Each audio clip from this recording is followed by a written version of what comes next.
नमस्कार दोस्तों, मेरा नाम राजेश बब्बर है। आज जैसे मैंने आपको लास्ट वीडियोस में प्रॉमिस किया था कि टेक्निक्स आपके साथ में शेयर करूंगा, शॉर्ट वीडियोस रहेंगी। तो आज उसी सीरीज में मैं आगे बढ़ रहा हूं और आज मैं आपको बताने जा रहा हूं सिक्स्थ हाउस का क्या इम्पोर्टेंस होता है।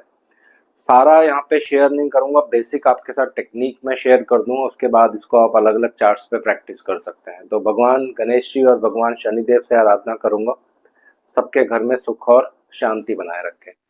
तो टोटली वीडियो सिक्स्थ हाउस पर आधारित है। तो आइए वीडियो आरंभ करते हैं। ये एक लगन कुंडली है। जब भी आप अपनी कुंडली देखेंगे, सॉफ्टवेयर में देखें या प्रिंट निकलवा के देखें, कहीं से भी देखें, तो ये जो होता है यहाँ पे आप इसको लगन कहते हैं, असेंडेंट कहते हैं, लगन भाव कहते हैं। यही सबसे महत्वपूर्ण पॉइंट होता है कुंडली में। इसके ऊपर और आने वाली वीडियोस में इसके ऊपर और वीडियोस बनाऊंगा आने वाले टाइम में। तो अब देखिए, ये लगन है तो इसको कहते हैं पहला भाव, दूसरा भाव, तीसरा, चौथा, पांचवा और ये छठा। तो इसी के बारे में आज मैं आपको बताने जा रहा हूं, छठे भाव के बारे में।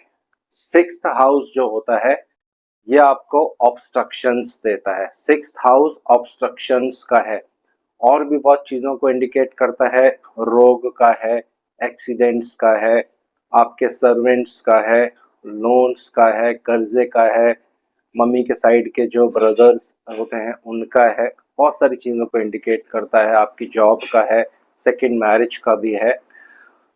लेकिन एक ही चीज पर फोकस करेंगे, वो है कि सिक्स्थ हाउस ऑब्स्ट्रक्शन देता है, बीमारी देता है। तो लगन से सिक्स्थ हाउस, इसका मतलब इसको ये प्रॉब्लम क्रिएट करेगा, लगन को प्रॉब्लम क्रिएट करेगा। तो ये एक बेसिक सा सिंपल सा नियम हो गया। तो यहाँ पे जो भी राशि लिखी रहेगी उसके लॉर्ड कुंडली में जाके जहां भी बैठेंगे उस एरिया में आपको प्रॉब्लम होगा। एक सिंपल सा बेसिक सा रूल है। उदाहरण के लिए मान लीजिए किसी का यहाँ पे कोई एक लगन ले लेते हैं, कोई एक राशि ले लेते हैं। मान लीजिए यहाँ पे 4 नंबर है, ठीक है। इसके स्वामी बनेंगे चंद्रदेव। तो चंद्रदेव कुंडली में जहां भी जाकर बैठेंगे उस एरिया में उस भाव के कार तत्वों के अनुसार आपको प्रॉब्लम देंगे। ये एक सिंपल टेक्निक मैंने आपको बता दी कि लगन के लिए ऑब्स्ट्रक्शन का भाव ये वाला है। इसी तरह से इस टेक्निक को 12 भावों में यूज किया जा सकता है, बाकी 11 भावों में। वो कैसे, एक दो एग्जांपल और मैं आपको दे दूंगा, उसके बाद इस पे आप अपने आप प्रैक्टिस कर सकते हैं। तो सबसे महत्वपूर्ण भाव जो होता है कुंडली में लगन, ये मैंने बता दिया। अब बात करते हैं इस भाव के बारे में। तो ये पहला हो गया, यहाँ तक मैंने गिन दिया था। ये छठा हो गया, सातवां, आठवां, ये नौवां भाव है। नौवां भाव बहुत सी चीजों को इंडिकेट करता है, लेकिन एक सिंपल चीज मैं आपको यहाँ पे बताता हूँ इस भाव के बारे में। नाइन्थ हाउस जो होता है, नवम भाव जिसको कहते हैं, ये विवाह में जब लावा फेरे होते हैं, यानी विवाह का जब रिचुअल होता है, चाहे वो क्रिश्चियन मैरिज हो या किसी भी रिलीजन की मैरिज हो, जो रिचुअल्स होते हैं विवाह के टाइम पे, उसको नाइन्थ हाउस से देखा जाता है। तो दूसरे वर्ड्स में इसको आप ऐसे भी कह सकते हैं कि ये सरमनीज का हाउस है, जहाँ पे आपके घर में फंक्शंस होंगे, रिलीजियस सरमनीज। क्योंकि नाइन्थ हाउस जो होता है ये रिलीजन का होता है।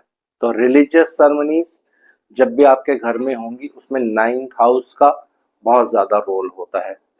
अब देखिए, जैसे मैंने आपको ये बताया कि इस भाव के लिए ये ऑब्स्ट्रक्शन का भाव है, तो इस भाव के लिए भी कुंडली में कोई ना कोई ऑब्स्ट्रक्शन का भाव जरूर होगा।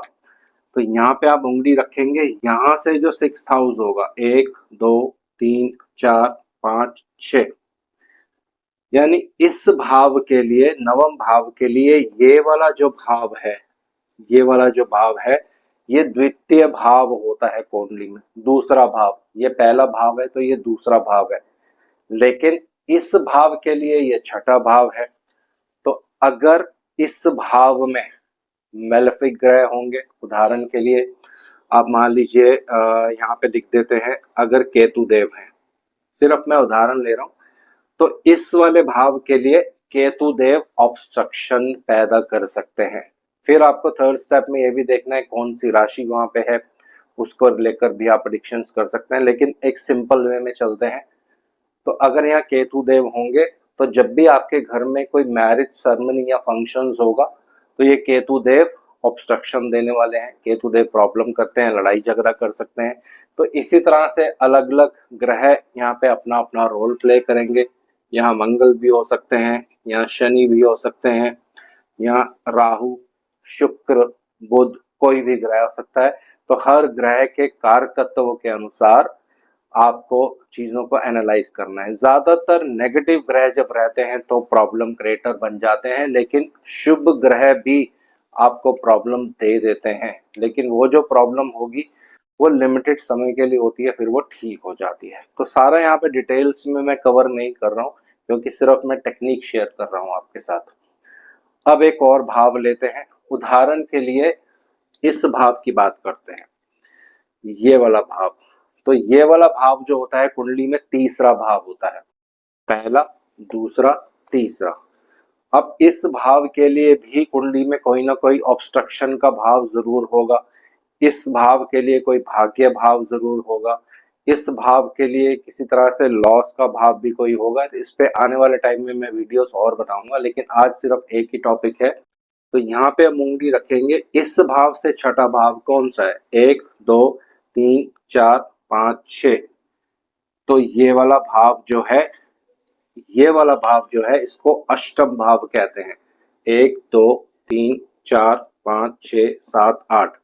तो अष्टम भाव इस भाव के लिए, इस भाव के लिए ऑब्स्ट्रक्शन क्रिएट करेगा। ठीक है, उदाहरण के लिए एक उदाहरण मैं आपको देता हूं। मान लीजिए किसी की कुंडली में मंगल देव यहाँ पे बैठे हैं, या राहु देव या केतु देव यहाँ बैठे हैं, या शनि देव यहाँ बैठे हैं। अलग अलग ग्रहों के हिसाब से प्रेडिक्शंस होगा। तो मंगल देव ले लेते हैं। अगर मंगल देव यहाँ बैठे हैं तो इस भाव के लिए ये ऑब्स्ट्रक्शन क्रिएट करेंगे, यानी आपके छोटे भाई बहनों के लाइफ में ये प्रोडक्शन प्रॉब्लम क्रिएट कर सकते हैं। क्योंकि ये वाला जो भाव होता है तीसरा भाव, आपका पुरुषार्थ का है, छोटे भाई बहनों का है, ट्रेवल का है। लॉन्ग डिस्टेंस ट्रेवल भी यहाँ से होती है, शॉर्ट डिस्टेंस ट्रेवल भी यहाँ से होती है। तो अगर आप इस तरह से कोई कार्य करेंगे, ट्रेवल कर रहे हैं, यात्रा कर रहे हैं, यहाँ पे कोई नेगेटिव प्लैनेट है, तो आपको यात्रा में कठिनाइयों का सामना करना पड़ सकता है। लेकिन अगर यहाँ पे कोई शुभ ग्रह है तो इतना ज्यादा फिर प्रॉब्लम नहीं होता है, इंटेंसिटी कम होती है दोस्तों। तो बहुत ही सिंपल टेक्निक है, आराम से इसको आप बाकी हाउसेस में आराम से यूज कर सकते हैं। पूरा डिटेल्स में इसलिए यहाँ पे नहीं बता रहा हूँ क्योंकि वीडियो फिर बहुत लंबी होगी। सिर्फ यहाँ पे बेसिक टेक्निक ही मैंने शेयर करनी थी, वो मैंने आपको कर दी है। तो हर भाव पे आपको उंगली रखनी है। उदाहरण के लिए इस भाव की आपको बात करनी है तो 1 2 3 4 5 6। इस भाव के लिए ये वाला जो भाव होगा ये ऑब्स्ट्रक्शन का भाव होगा। तो यहाँ पे अगर मान लीजिए शनि देव है, उदाहरण के लिए मैं ले रहा हूँ, आपकी कुंडली में यहाँ शनि देव है, शत्रु राशि में है, शत्रु ग्रहों के द्वारा दृष्ट है, खराब पोजीशन में है शनि देव। तो आपको अपने प्रोफेशनल लाइफ में ये ऑब्स्ट्रक्शन देना शुरू कर देंगे। कुछ ना कुछ प्रोफेशनल लाइफ में कम्युनिकेशन की वजह से प्रॉब्लम आने लग जाएगा, क्योंकि तीसरा भाव कम्युनिकेशन का होता है, जहां से आप कम्युनिकेट करते हैं इस पूरे संसार में। जिन लोगों से आप बातचीत करते हैं ये तीसरे भाव से देखा जाता है। तो बिल्कुल टेक्निक आपको क्लियर हो गई होगी। ये प्रैक्टिस का विषय है, रिसर्च का विषय है। बेसिक्स मैंने आपको यहाँ पे बता दिया है, इसको आप अलग अलग कुंडलियों पे चेक करिए। तो आज इस वीडियो को यहीं विराम दे रहा हूँ। आशा करता हूँ सब कुशल मंगल होंगे। भगवान शनिदेव से आराधना करूंगा सबके घर में सुख और शांति बनाए रखे। जय शनिदेव।